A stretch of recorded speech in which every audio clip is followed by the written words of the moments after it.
apophrenia, pareidolia, hallucination, illusions, psychosis, and to follow me down the rabbit hole, Alice in Wonderland, Morpheus, Neo, Trinity, schizophrenia. So basically, Professor John Nash came up with this whole Nash equilibrium, they call it.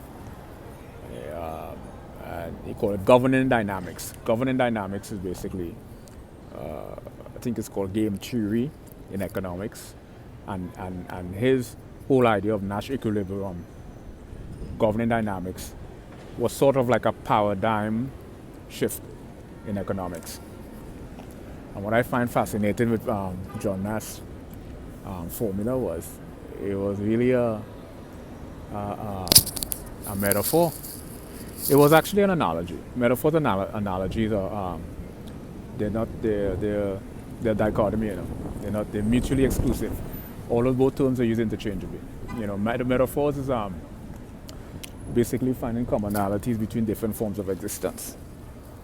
And analogies is also finding commonalities between different forms of existence, but analogies is where we correspond the commonalities between these different forms of existence. Like one example is when Romeo says Juliet is like the sun. That's a metaphor.